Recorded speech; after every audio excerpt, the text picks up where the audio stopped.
watching Nigeria Decides. So we have talked about holding public officers accountable, but how do we educate the electorate? Because you cannot have these officers held accountable if the people are not knowledgeable. Elections cannot be genuinely democratic unless voters understand the differences among the contestants so that they can cast an informed vote. And we have in the studio discussing this very all-important topic with us, Grace Nkwocha. She is Project Manager transforming Ajegunle Project Group. Hello, Ms. Nkwocha. Thanks for joining us. Thanks for joining us, Grace. You're welcome. All right. Wow. You did hear the intro. It's very explicable and explicit. We cannot have, or we cannot give what we do not have. In other words, we cannot hold a man accountable if we do not know what the man has or what the responsibility that the man is holding. So you are a person who is in charge of transforming a group of people. She said off camera that Ajegunle is what you would refer to as the rural area of Lagos. And I would not want to go into the details of Ajegunle, but you decided to take on this responsibility because you thought that there was a need to transform, not necessarily just the outside, but of course the mentality, the character, and of course to inform and equip these people. So the big question is, how and where do you start in educating people 25 days before the elections? Well, even 3 minutes or 5 minutes before the election, people can take a new decision. They can make a new decision as to who to vote. Oh. And voting is the education is very necessary because I realized that lots of people want to vote, especially people in my own class, people who are educated in Ajegunle. They want to vote, but the problem is they haven't heard these people speak. They haven't heard these people give maybe the manifestos, or they haven't engaged these people. So that was the reason why we had our event, the Ajegunle political debate, because we thought, oh, there are enlightened people like us who want to vote, but we didn't know these people. So what we did was we had to organize a political debate, which is one way of educating the enlightened people. So who were the people who were at this political debate? People in terms of candidates or people in terms of voters? Candidates. Okay, we had about 8 parties. Okay. Candidates from 8 parties: APC, NCP, SPN, AD, ADP. Yeah, so we actually reached out to about 13 different candidates from different parties, and then we narrowed it down to 8. Yeah, some accepted to come, some declined. And okay, what class of candidates did you invite? What positions did you cover? Okay, so in Ajegunle we have constituency 1 and we have constituency 2. Okay. And for State House of Assembly, it was for constituency 1 and 2, and then for House of Representatives we have just 1 representative for House of Rep. Okay. So for constituency 1 we invited 8 candidates from 8 parties. Constituency 2 we invited candidates from 8 parties. And they all were present? They honored it. Yes, wow. Even the one of the candidates who had served in the past, he was there. He was there. So you obviously, this was born out of a need to vote, talk and liaise with these people. Yes. So what were the top questions that were most frequently asked by the voters? Okay, it was more about how to address the rate of poverty in that community.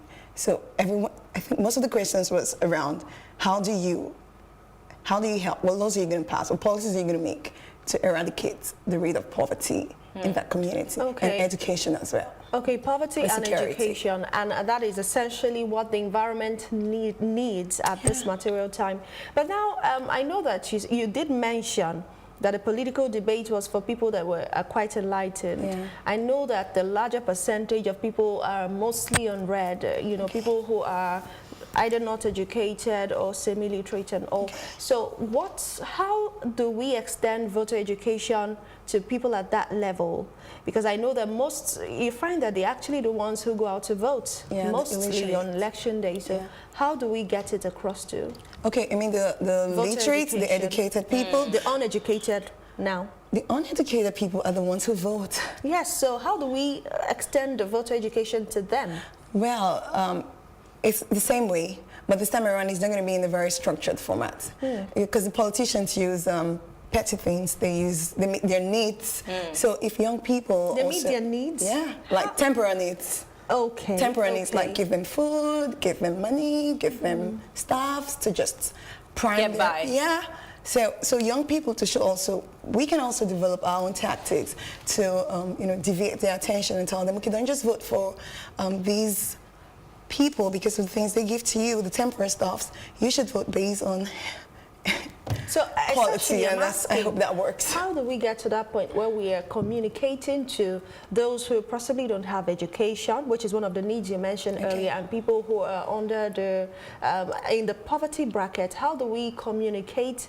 Because the person is thinking of food in the first place. Yes, they don't even think education is important. So the person is hungry, and you're saying go and vote. So how do we communicate and get them? Yeah, we may just use the same tactics the politicians are using. So if you have, like, we organize events other than political events, and we give stuff just to make sure people come around. Just like UNICEF, if they want you to go do your HIV test, they give you 1,000 naira to go do your HIV test. So we can also deploy that same strategy, or we give you something and then educate you that even if these politicians come to the XYZ, as much as possible, get enough information before you cast your vote. Let's talk about the fact that, their major needs is food, money, and of course an education, but the education comes later.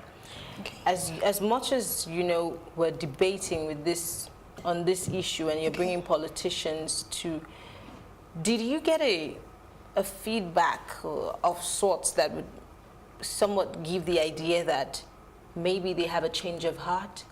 Maybe there's a change of mindset. And what was the age bracket of the people that you brought and engaged with these so-called politicians? What was the age bracket? Between 40 and 60. So you didn't have people who were 50 years old? 40 and 60. 40 and 60. Yeah. So you didn't have 28-year-olds. You didn't have 18-year-olds who were curious. 30, the list was 30. Wow. 30, yeah. Wow. So what happened to the younger? I mean, the year I turned 18, I was so excited. I couldn't wait to get, registered to vote, and I don't know. So what do you think is responsible for the fact that the people in that age bracket in your community are not necessarily interested in what you call a debate or an engagement of sorts? What is responsible for that? Okay, not really like they're not interested. Okay.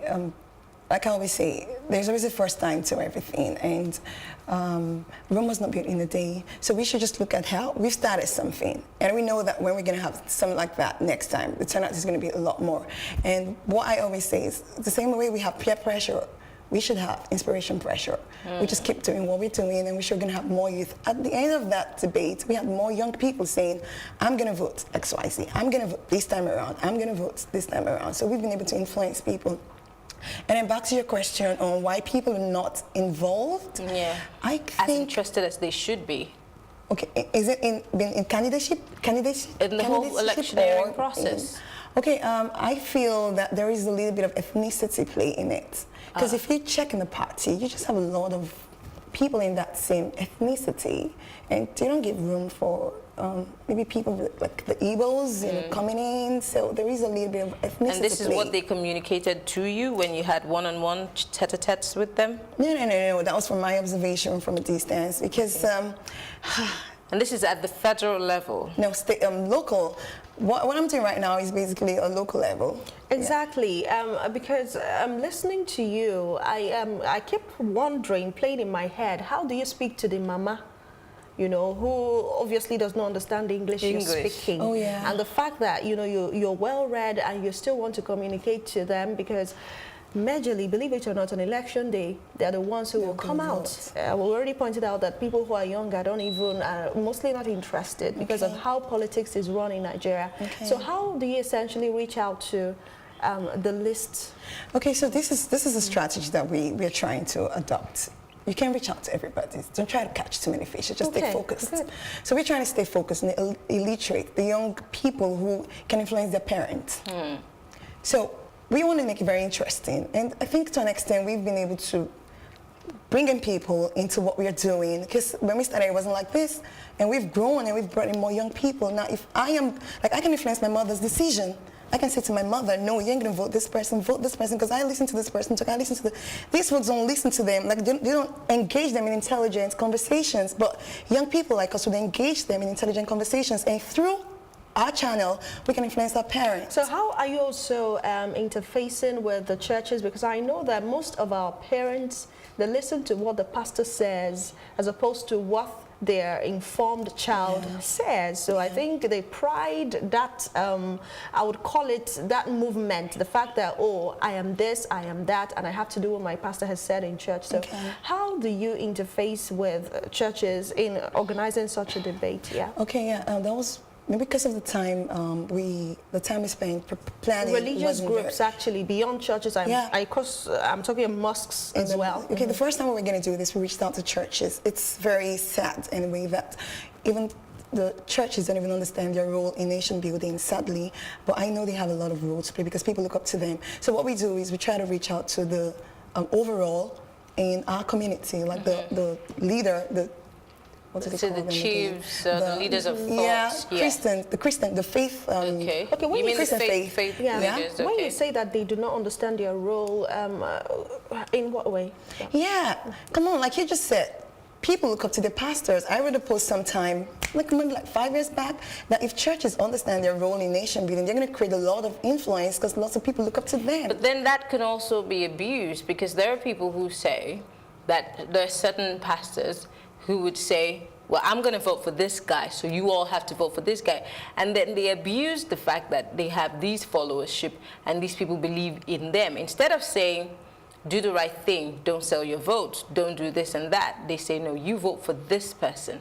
So how do you make sure that that power that they wield is not necessarily abused? Okay, this is it. No pastor, I shouldn't come here and say, vote for XYZ. I should inform you. Churches can create education interventions, civic education interventions to educate people on just to vote. I remember in my church, we had an event one time in church. I belong to a group in church, Good Governance Group, and we had a voters card awareness group in my church, which was very fantastic. We stood out of church when service was over. We had placards, we had different stuff, and people even in church were saying, just go mind your business. Leave politics out of this. That was a good one. Just imagine if we did it consistently. Voter education into the church. The religious groups. Yeah. Okay. That's a good one. People may say yada yada yada. Be consistent. Just continue doing it. Don't do it one time and stop. We did it one time. We're going to do it again in church. After service, we just held placards. Go get your PVC. Vote wisely. You know that's a strategy also. Churches can. Okay. I was in a church on Sunday and I saw a video. They flashed it on their screen saying, we need good leadership, we need this, we need that, but we cannot just keep saying we need to go out and vote. But the first thing you need to do is get a PVC. And for me, I thought, wow, this is great. Yeah. So nobody's saying go vote for Mr. A or B. They're saying you got power and you're going to have to use it. Yeah. And the way you can use that power is by getting your PVC. Exactly. And that was something my pastor was going to say one time, and I liked it. I wish he was going to do it. I wish he would do it. He said, one day you're going to come to church, and before you get in the church, you have to show your PVC. Oh, great. And I was like, when he said it, I was like, yes. If you could just do that, that would be awesome. I'm sure he's going to, maybe rock out the boat of the church. Let's talk about, let's move away from the religious angle and still focus on what you're doing. You are working on transforming Ajegunle and the people, not just the young people, but, it cuts across all ages and stuff. I remember sometime in Abuja when they said, show your PVC concert. They mostly took advantage of what the young people like and then used it as a platform. It was a concert with so many artists, but then they wanted people to get their voters card. It was a drive to get you to get your voters card. But the thing is it enough to get people to get voters card? Because I hear that some people get it because they want to use it as a form of identity, not necessarily going out to vote. So what are you doing? What do you think needs to be done to get people to come out on that day? INEC tells us that the number of people who are registered does not mean this is the same. It doesn't, amount to the number of people who will show up at the polling units come election day. And how do we close that gap of voter apathy or, nonchalant attitude when it comes to coming out to vote? Okay, so like I said, inspiration pressure. You just have to inspire the next person. Just do your bit. How? Talk to the next 5 people. Tell them, let's go vote on that day. Are you going to vote? We need to vote.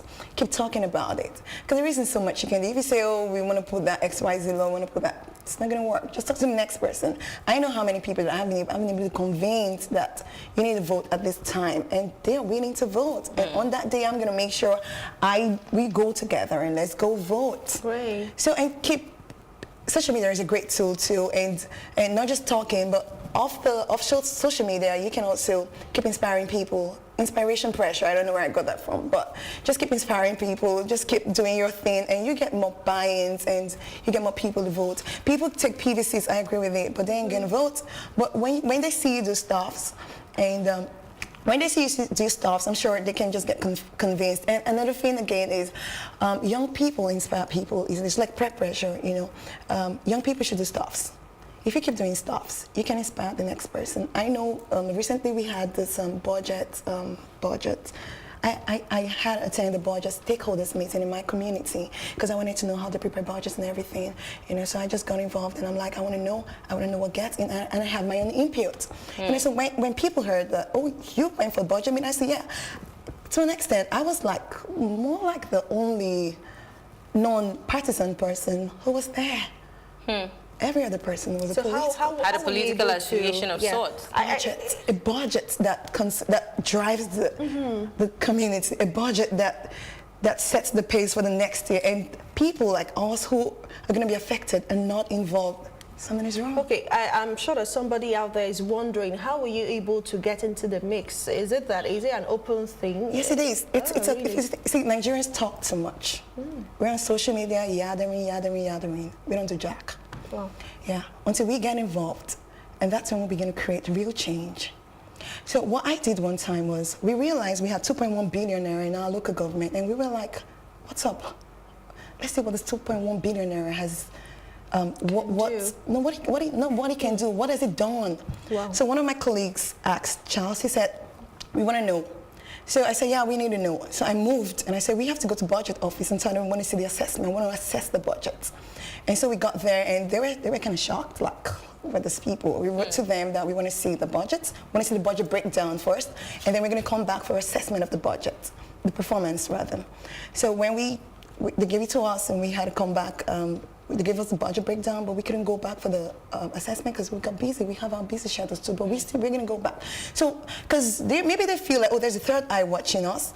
When they were going to have the budget stakeholders meeting, they had to call me and say, oh, I want your group to come over so we can have the budget stakeholders meeting. And I'm like, oh, cool, we're going to be there. So I represented my organization, and I sat in the budget meeting. I was the first they called out, and I read out what I think should be included in the budget for 2018. And I said to them that I'm going to come back after your budget retreat to assess what you have in that budget before it is passed into law. That's participating in getting our governments to be responsible. Yeah, and I think if more young people do this, governance is going to be very attractive. More people want to come in and say, oh yeah, we want to see. And if we successfully achieve any results, maybe to an extent, I kind of feel it's going to inspire more young people to want to do the right thing. Now, let's bring you back to elections because I'm sure that you're also inspiring people to vote, and it starts with the PVC. Okay. What is the PVC collection like in Ajegunle, and how is INEC driving collection at the local level? Can you give us an assessment? Okay, it's very poor, very, very poor, and one time we went to the budget INEC office, and then I went myself. I just saw a pack of INEC cards, and I was like, what's happening? Why are these cards here? And they said people are not interested in picking up their cards. They give us so many reasons. So we had to go to INEC Abuja and tell them, can you make provision for a weekend collection of INEC voters card? And I had to see the special advisor to the INEC chairman and so, and they approved of it. One time when we had a weekend voters collection, that was because we pushed for it from Ajegunle, Lagos statewide. Yeah. So this time around again, there is that problem. And afterwards, when they gave the approval, we had to go to stay at different, very popular spots. We put the music, we did a lot of jive, so we were telling people, go get your voters card, go get your voters card. And the turnout was encouraging, to an extent. And it's the same as it's playing out right now. People don't want to take the voters card. They just want to register. Okay, I've just registered. But we're trying to push again that people should go get their voters card. It's very poor. Annex education at local level is very, very poor. So have you spoken, because as much as I love what you've done, you've gone as far as Abuja. Yeah. What are you doing with the INEC in your area, your local INEC office? Why are you not talking to them and engaging them to say, hey, it's poor. We need to do better. We're doing voter education for you. You're supposed to be here doing it. Why are you not partnering with us? So there has to be a synergy of sorts. Yeah. Are you asking for that? Yeah, well, they'll tell you there are no funds. There are no funds? Yeah, they'll tell you there are no funds for us to drive what you're doing, because they're like, where's the money going to come from? So, with all of this, how do you measure INEC's readiness for 2019 elections? Like I said, we're just 24 days away. And every time you ask the question, they say, oh, well, we're ready, we're ready. But in your area, from a local level, what's your assessment of INEC's readiness for the election? It's one thing, social media is deceptive. Social media is so deceptive. When you see them brandish all the stuff they do, we're up and about. But doing the groundwork, going to people, you know the way they pass Ebola, when Ebola was, I used to say, why don't they do the same strategy with voters card collection? When you got Ebola information, wasn't it very viral? Well, because it was deadly. Okay. Governance isn't deadly? No, I'm just saying it was deadly. No, it's a serious issue. When you say deadly, it's a serious issue. This is also a serious issue. So why can't they adopt the same strategy and say, oh, the way we addressed Ebola, can we just use the same strategy? If INEC can do that. So where does it start? Does it not begin with us? Why do we not make it, declare a state of emergency on our own, on the electioneering process and governance, good governance, and say, look, look, if we don't get it right, then we're going to be, we'll go down for it. So let's make it something that we all have to carry on our heads. Exactly. They should just bring it closer. And even weekends. When I went to SA, I said to him that imagine the working class. They can leave their work Monday to Friday. Yeah, I know it's very important, but come on, make provision for weekends, Saturday and Sundays. And that was the reason why they approved of it Lagos-wide, Saturday and Sunday collection of voters. Thank you so much. Wow. It's been very insightful speaking with you, Grace Nkwocha. Thank you so much for coming on Nigeria Decides. Well, Grace is the project manager transforming Ajegunle Project Group. Great work you're doing, and keep doing this. We hope that more young Nigerians join you in this. And you keep the positive pressure going. That's true. All right. We hope that more people are able to embrace that. Well, yes, that's all we can take, ladies and gentlemen, for the Election Decides tonight. But we will be back tomorrow with new stories and engaging topics, as always. That's true. Of course, we hope that you learn a thing or two every single time we come on the on air. But most importantly, go on our social media. We'd like to hear from you. Tweet at +TV Africa. Engage with us, because we want to get feedback from you. I am Mary Anako. Thank you so much for being here. And I am Ife Aaron. Have yourself a great time.